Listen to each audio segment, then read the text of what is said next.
Pagtuki sa maayong buhat sa Dakbayan na sinati sa Distilleria Bago Incorporated.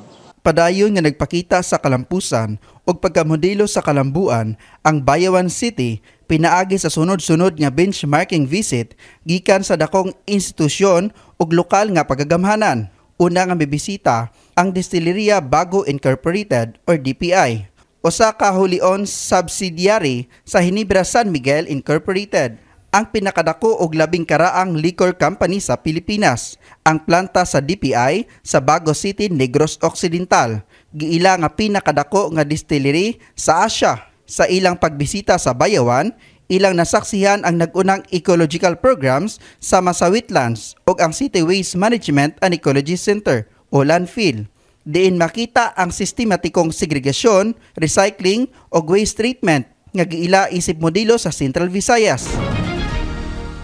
Pumunta po kami rito sa Bayawan para po matutunan ang mga bagay-bagay kung paano po hinahandle ng Bayawan ang kanilang mga waste.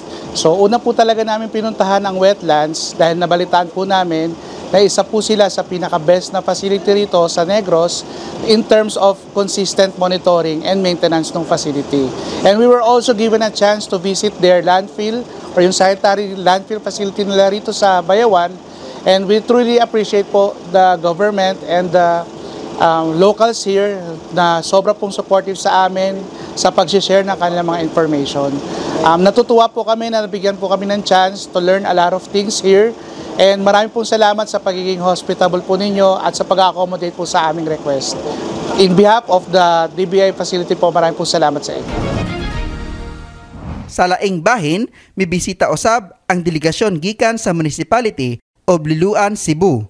Alang sa ilang benchmarking activity, nagsugod kini og courtesy call kay Bayawan City Mayor John T. Raymond Jr. o gisugdan sa tour sa City Hall o Legislative Building.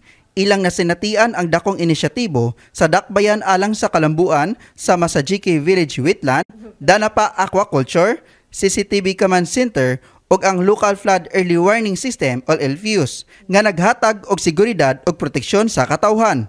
Ang sunod-sunod nga pagbisita nagpamatuod sa Bayawan City isip lig-on nga modelo sa malangtarong kalikupan, panginabuhian o epektibong lokal nga pagagamhanan. Usa ka dakbayan nga padayon nga nagbugna ug kalambuan nga gisaligan o gitan-aw sa dagang LGUs o institusyon. Gikan sa Culture, Arts, Tourism and Investment Promotion Office, kini si Ismael Blas Lachica, Ibayaw Bayawan, kita ang Bayawan.